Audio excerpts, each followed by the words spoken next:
지금 일본 도쿄의 심장부 나가타초의 공기가 심상치 않습니다. 일본 우익들이 그토록 원하던 강경파 신임 총리가 등장하자마자 대한민국을 겨냥한 충격적인 움직임이 포착되고 있기 때문입니다. 단순히 독도는 일본 땅이라고 우기는 기존의 지겨운 레퍼토리가 아닙니다.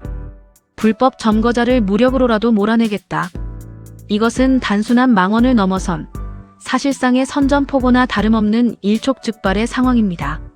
만약 일본이 정말로 이성을 잃고 이토록 위험한 도박을 감행한다면 과연 한반도에는 어떤 경랑이 몰아치게 될까요? 그리고 일본이 미처 계산하지 못한 치명적인 역풍은 어디서 불어오게 될까요? 하지만 이 통쾌한 상상이 현실이 되길 바라신다면 구독과 좋아요 버튼 꼭 눌러주시면 영상 제작에 아주 큰 힘이 됩니다. 자, 상상을 현실처럼 구체화해 보겠습니다. 살을 애는 듯한 칼바람이 부는 도쿄의 12월을 떠올려 보십시오. 일본 집권 여당의 당사 앞은 이른 아침부터 수많은 취재진과 인파로 발 디딜 틈조차 없습니다. 바로 일본 우익 세력이 그토록 염원하던 그 인물이 신임 총리로 취임하는 날이기 때문입니다. 누군지 짐작이 가시죠? 맞습니다. 아베 전 총리의 정치적 후계자를 자처하며 그동안 혐한 발언을 서슴지 않았던 강경 우익의 아이콘, 바로 그 여성 정치인입니다. 그녀가 붉은색 정장을 입고 단상에 올라 마이크를 잡고 이렇게 외치는 최악의 시나리오를 가정해 보겠습니다. 존경하는 국민 여러분, 우리는 언제까지 빼앗긴 영토를 보고만 있을 겁니까? 이제 말로 하는 나약한 외교는 끝났습니다. 다케시마를 반드시 되찾아 일본의 무너진 자존심을 다시 세우겠습니다. 현장에 모인 극우 지지자들은 일장기를 흔들며 반자이만세를 외칩니다. 마치 군국주의 시절로 되돌아간 듯한 광기 어린 모습이 눈에 선합니다. 하지만 이것은 시작에 불과합니다. 그녀는 취임식 직후 열린 첫 기자회견에서 더욱 구체적이고 악랄한 계획을 발표합니다.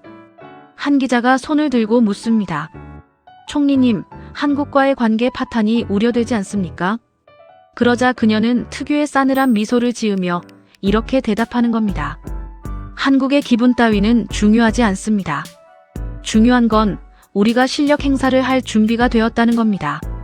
저는 오늘부로 독도 문제 해결을 위한 전담부서를 총리 직속으로 신설하고 자위대의 독도 인근 해상훈련을 정례화할 것을 지시합니다. 여러분, 이게 무슨 뜻인지 아십니까?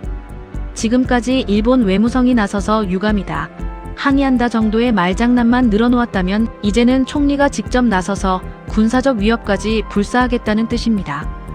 대한민국의 영토 주권을 정면으로 부정하는 것을 넘어 총칼을 들이밀겠다는 명백한 협박인 셈이죠. 이 소식이 현해탄을 건너 전해지자 대한민국은 그야말로 발칵 뒤집힙니다.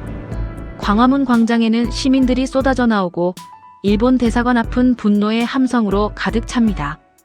인터넷 커뮤니티에서는 일본 제품 불매 운동을 다시 시작하자 이번에는 절대 참으면 안 된다는 격앙된 반응이 들불처럼 번져나갑니다. 하지만 일본의 신임 총리는 이런 한국의 반응을 즐기기라도 하듯 오히려 도발의 수위를 한 단계 더 끌어올립니다.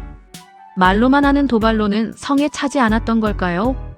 그녀는 취임 불과 2시간 만에 한일 관계의 마지노선을 넘는 두 번째 지시사항을 하달합니다. 도쿄의 베테랑 관료들조차 총리님, 이건 너무 위험합니다라며 손을 떨게 만들었다는 그 지시. 과연 일본은 어디까지 갈 생각인 걸까요? 신임 총리의 망언은 단순한 말실수가 아니었습니다. 그것은 치밀하게 계획된 도발의 서막에 불과했죠. 망언이 터지고 불과 2시간 뒤 일본 총리 관저에서는 대한민국을 향한 두 번째 화살을 쏘아 올립니다. 바로 다케시마의 날 행사 문제입니다. 잘 아시다시피 일본 시마네현은 매년 2월 22일을 다케시마의 날로 정해 억지 행사를 열어왔습니다. 그동안 일본 정부는 한일 관계 파탄을 우려해 이 행사에 차관급 인사인 정무관을 파견하는 선에서 나름의 수위 조절을 해왔습니다. 한국의 눈치를 살살 봤던 거죠. 하지만 강경파인 그녀는 이 마지막 안전장치마저 가위로 싹둑 잘라버리는 상황을 연출합니다. 그녀가 관방장관을 호출해 짧고 굵은 지시를 내리는 장면을 상상해 보십시오. 이번 행사부터는 정부 대표를 장관급으로 격상해서 파견하세요. 더 이상 한국의 눈치를 볼 필요 없습니다. 이것은 지방 행사가 아니라 일본 정부가 주관하는 국가 행사입니다. 여러분, 이 차이가 얼마나 큰지 느껴지십니까? 일개 지방자치단체의 행사를 일본 정부가 주관하는 공식 행사로 격상시킨다는 건 독도 침탈, 야욕을 국가 차원에서 공식화하겠다는 사실상의 선전포고나 다름없습니다. 이 소식을 접한 우리 외교부는 즉각 주한 일본 대사를 초치했습니다. 행사 격상 계획을 즉각 철회하라. 외교부 청사가 떠나가라 호통을 쳤지만 일본 대사의 태도는 오만하기 짝이 없습니다. 그는 항의를 듣는 둥 마는 둥 하더니 마치 준비된 앵무새처럼 이렇게 대답할 뿐입니다. 이는 일본의 국내 문제입니다. 한국이 관여할 사안이 아닙니다. 적반하장도 유분수지, 도둑이 매를 든 격입니다. 일본 언론들은 신이 나서 이 내용을 대서특필합니다. 신임 총리의 결단력. 드디어 일본이 할 말을 한다. 약해 빠진 외교는 이제 끝났다. 우익 세력들은 환호했고 도쿄 거리에는 혐한 시위대가 넘쳐나며 분위기는 최고조에 달합니다. 그들은 착각하고 있었습니다. 한국이 강력하게 반발하더라도 미국이 중재할 것이고 결국엔 흐지부지 넘어갈 것이라고 믿었던 겁니다. 한국은 감정적이라 금방 식어. 우리가 밀어붙이면 어쩔 수 없을걸. 일본 정부의 오만함은 하늘을 찌르고 있었습니다. 하지만 그들은 여기서 멈추지 않습니다. 1년에 한 번뿐인 행사로는 대한민국의 독도를 완전히 뺏을 수 없다고 판단한 걸까요? 일본은 우리의 역사를 송두리째 지워버리기 위해 도쿄 한복판에 영구적인 거짓말 공장을 가동하기 시작합니다. 단순히 어른들의 정치 싸움이 아닙니다. 아무것도 모르는 아이들의 머릿속을 세뇌시킬 가장 악랄하고 비열한 현장. 도쿄의 심장부 히비야 공원 옆에서 벌어지고 있는 그 끔찍한 광경을 목격한다면 여러분은 피가 거꾸로 솟을지도 모릅니다. 도대체 그곳에서 무슨 일이 벌어지고 있는 걸까요? 말뿐인 도발은 언젠가 잊혀지기 마련입니다. 하지만 눈에 보이는 건물은 다릅니다. 일본은 우리의 독도를 영원히 자신들의 땅으로 만들기 위해 도쿄 심장부에 거대한 거짓말 공장을 세웠습니다. 도쿄 지오다구 히비야 공원 인근. 일본 관청가가 모여있는 이곳에는 이른바 영토 주권 전시관이라는 곳이 있습니다. 신임 총리의 지시로 이 전시관이 최근 수백억 원을 들여 리모델링을 마치고 규모를 대폭 확장해 재개관하는 상황을 가정해봅니다. 문제는 이곳이 단순한 박물관이 아니라 일본 아이들을 대상으로 한 세뇌 교육장으로 변질되었다는 사실입니다. 평일 오전 노란 모자를 쓴 일본 초등학생들이 선생님의 인솔하에 줄지어 들어가는 모습이 보입니다. 해맑은 아이들이 전시관에 들어서는 순간 가장 먼저 마주하는 것은 벽면을 가득 채운 거대한 대형 지도입니다. 그 지도에는 독도가 다케시마로 표기되어 일본 영토인 것처럼 새빨갛게 칠해져 있습니다. 그리고 제복을 입은 가이드가 지휘봉으로 독도를 가리키며 이렇게 설명합니다. 자, 어린이 여러분. 여기가 다케시마예요. 원래 우리 일본 땅인데 지금 나쁜 한국 사람들이 불법으로 뺏어가서 살고 있어요. 우리는 언젠가 반드시 힘을 길러서 이 아름다운 섬을 되찾아와야 해요. 알겠죠? 아이들은 고개를 끄덕이며 필기구로 열심히 받아 적습니다. 한국은 나쁜 나라, 독도는 우리 땅. 자신들도 모르는 사이에 거짓된 역사를 진실로 받아들이고 마음속에 혐한 감정의 씨앗을 심고 있는 겁니다. 심지어 전시관 출구에 있는 기념품 샵에서는 다케시마는 일본 땅이라고 적힌 과자와 학용품, 캐릭터 인형까지 팔고 있습니다. 대한민국의 영토 주권이 조롱거리가 되고 상품화되는 참담한 현실입니다. 우리 정부가 수차례 폐쇄를 요구했지만 일본 정부는 들은 척도 하지 않습니다. 오히려 전시관 재개관식 날 일본 외무성 관료들은 샴페인 잔을 부딪히며 자축 파티를 벌입니다. 이걸로 미래 세대 교육은 끝났다. 지금 아이들이 어른이 될 때쯤이면 국제 여론은 완전히 우리 편이 될 것이다. 그들의 얼굴에는 승자의 여유가, 아니 오만함이 흘러넘칩니다. 한국이 아무리 펄펄 뛰어봤자 실효적 지배를 흔들 수는 없을 것이라는 잘못된 확신에 취해 있었기 때문입니다. 치밀하게 준비했고 완벽하게 실행했습니다. 모든 것이 일본의 계획대로 흘러가는 듯했죠. 일본의 신임 총리도 관저에서 보고를 받으며 만족스러운 미소를 지었을 겁니다.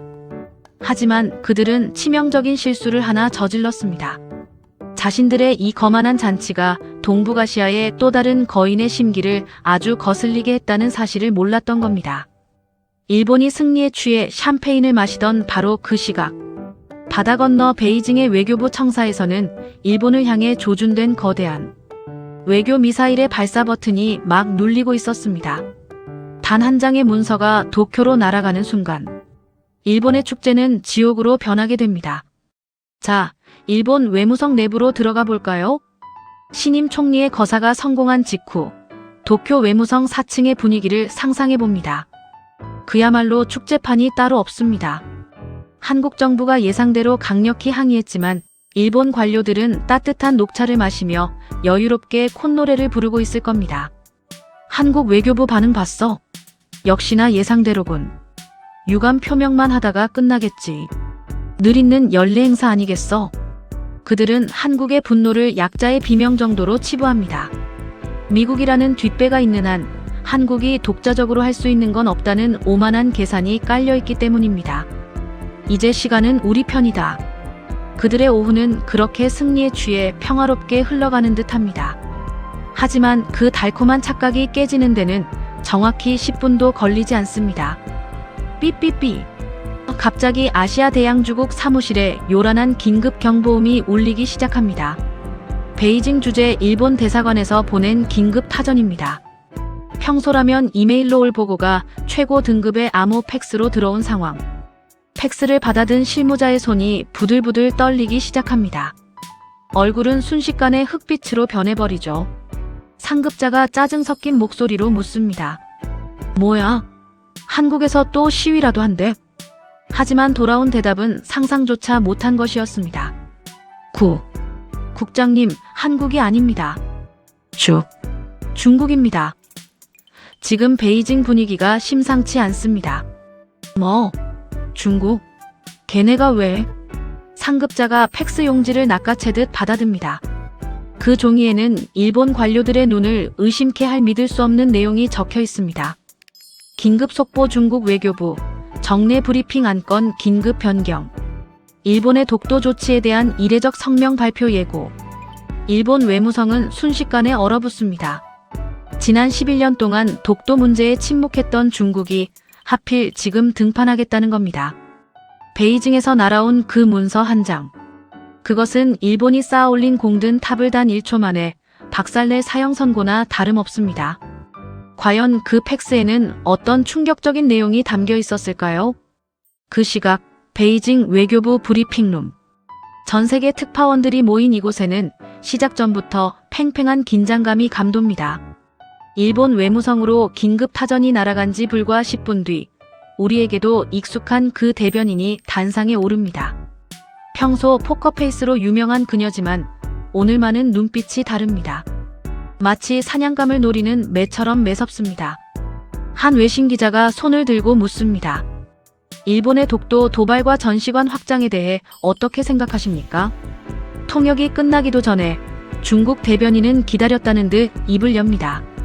그리고 그 첫마디는 일본의 심장을 정밀 타격합니다. 우리는 최근 일본 측의 움직임을 매우 우려하며 지켜보고 있습니다. 여기까지는 의례적인 표현입니다. 하지만 진짜는 그 다음입니다. 그녀는 카메라를 정면으로 응시하며 단호하게 일갈합니다. 일본의 이러한 악성 언행은 주변 국가의 분노를 불러일으킬 뿐입니다. 순간 장내가 술렁입니다. 악성 언행. 외교 무대에서는 좀처럼 쓰지 않는, 마치 선생님이 문제아를 꾸짖는 듯한 매우 모욕적인 표현이기 때문입니다. 현장에 있던 일본 기자들의 얼굴이 벌겋게 달아오르는 상황이 그려지십니까? 하지만 중국의 공습은 멈추지 않습니다. 대변인은 한층 더 수위를 높여 일본의 가장 아픈 급소, 과거사를 꺼내듭니다. 일본은 과거 침략의 역사를 뼈저리게 반성해야 합니다. 역사를 부정하고 왜곡하는 자에게 미래는 없다는 것을 명심하십시오. 브리핑룸은 충격에 휩싸입니다. 중국은 센카쿠 열도 문제 등 자신들의 사정 때문에 지난 11년간 독도 문제에는 철저히 모르쇠로 일관해 왔기 때문입니다. 그런데 오늘 그 침묵을 깨고 공식 석상에서 대한민국 편을 들며 일본의 뒤통수를 제대로 가격한 겁니다. 이 발언은 즉시 전 세계로 타전됩니다. 속보 중국, 일본 향해 악성 언행 맹비난 속보 베이징. 사실상 한국의 독도 영유권 지지. 일본이 그토록 공들여온 독도 분쟁 지역화 전략이 와르르 무너져 내리는 순간입니다. 하지만 이것은 시작에 불과합니다. 외부의 적보다 더 무서운 건 내부의 적이라고 하죠. 중국의 한마디에 일본 내부가 어떻게 박살이 나는지 그 통쾌한 상황이 이어집니다. 중국 외교부의 말폭탄이 떨어진 직후 도쿄 총리 관저의 분위기를 시뮬레이션해 봅니다. 방금 전까지 샴페인을 터뜨리던 여유, 온데간데 없습니다. 비명과 고성이 오가는 아수라장으로 변해버렸죠. 강경파 신임 총리는 베이징발 보고를 받자마자 얼굴이 흑빛이 되어 의자에 주저앉았을 겁니다. 참모들은 전화기를 붙들고 소리칩니다. 중국 대사관 연결해. 도대체 무슨 의도인지 파악해. 하지만 이미 엎질러진 물입니다. 그들의 가장 큰 오판은 한국만 누르면 될 줄 알았다는 겁니다. 한국 뒤에 중국이라는 변수가 튀어나올 줄은 꿈에도 몰랐던 거죠. 더 큰 문제는 일본 국민들의 반응입니다. 일본 최대 포털 야후 재팬의 댓글창을 볼까요? 평소라면 혐한 댓글이 달렸겠지만 이번엔 화살이 총리에게 향합니다. 총리가 외교를 망쳤다. 경제도 어려운데 왜 중국을 자극하나? 한국 하나 상대하기도 벅찬데 중국까지 적으로 돌리다니. 이건 자살행위다. 우익 성향의 네티즌들조차 정부가 무능해서 나라 꼴이 말이 아니다라며 등을 돌리기 시작합니다. 지지율을 올리려고 던진 독도 카드가 오히려 정권을 위협하는 자폭 버튼이 되어버린 셈입니다. 총리 관저는 침묵에 빠지고 외무성은 초상집이 되었습니다. 일본이 자랑하던 치밀한 외교력이 한순간에 바닥을 드러낸 겁니다. 자, 그런데 말입니다. 이 난장판 속에서 가장 의아한 점이 있습니다. 중국은 도대체 왜 하필 지금 일본의 아킬레스건을 걷어찼을까요? 단순히 한국이 좋아서? 정의감 때문에? 천만에요. 국제관계에 공짜 점심은 없죠. 사실 일본은 건드려선 안 될 것을 건드렸습니다. 중국이 한국 편을 든 진짜 이유는 일본 신임 총리가 저지른 어떤 치명적인 실수 때문이었습니다. 독도 도발 따위와는 비교도 안 될 만큼 일본을 파멸로 몰고 갈 거대한 악몽. 그 실체가 드러납니다. 과연 중국의 진짜 속셈은 무엇이었을까요? 일본이 독도를 건드린 대가로 받아들여야 할 혹독한 청구서. 그 정체는 바로 대만 문제였습니다. 사실 일본의 신임 총리는 취임 전부터 매우 위험한 도박을 해왔다는 설정입니다. 그녀가 평소 공식 석상에서 이런 말을 서슴지 않았다고 가정해봅시다. 대만의 위기는 곧 일본의 위기다. 중국이 대만을 침공하면 일본 자위대가 개입할 것이다. 이것은 중국이 가장 민감해하는 하나의 중국 원칙, 즉 중국의 영린을 정면으로 찌르는 발언입니다. 중국 지도부는 격분했을 겁니다. 감히 일본 따위가 우리의 핵심 이익을 건드려. 하지만 중국은 감정적으로 대응하지 않고 아주 냉정하게 복수의 칼날을 갈았습니다. 일본의 가장 아픈 급소, 건드리면 비명을 지를 수밖에 없는 아킬레스건을 찾기 시작했고 그들의 눈에 들어온 것이 바로 독도였던 겁니다. 중국이 이번에 던진 메시지를 해석해보면 아주 명확하고 섬뜩합니다. 너희가 대만 문제에 개입한다면 우리는 한국의 손을 들어 독도 문제를 국제 이슈로 만들겠다. 너희가 남의 영토를 넘본다면 너희 영토 주장도 가루로 만들어주겠다. 이른바 이에는 이, 눈에는 눈. 무자비한 보복 전략입니다. 일본은 그야말로 외통수에 걸려들었습니다. 지금 일본의 상황은 진퇴양난 그 자체일 겁니다. 중국의 경고를 무시하고 계속 독도 도발을 이어가자니 중국의 무차별적인 경제 보복과 군사적 압박이 두렵고 그렇다고 이제 와서 꼬리를 내리고 사과하자니 신임 총리를 지지하는 우익 세력이 등을 돌릴 게 뻔하기 때문입니다. 아마 지금쯤 일본 외무성 내부에서는 탄식이 흘러나오고 있지 않을까요? 혹 때려다 혹 붙였다. 한국만 상대하면 될 줄 알았는데 거인 중국이 독도 앞바다에 나타났다. 결국 일본은 스스로 판무덤에 빠져 국제사회에서 철저히 고립되어 가는 시나리오. 이것이 바로 자업자득입니다. 자, 일본이 이렇게 자멸하는 사이, 이 거대한 싸움판의 한가운데서 가장 큰 이득을 챙긴 나라는 과연 누구일까요? 중국? 일본? 아닙니다. 가만히 앉아서 주변 강대국들이 알아서 기계 만드는 나라. 바로 대한민국입니다. 우리가 쥐게 된 결정적인 승리의 꽃놀이패. 일본을 밟고 우뚝 선 대한민국의 위대한 승리. 그 마지막 이야기가 펼쳐집니다.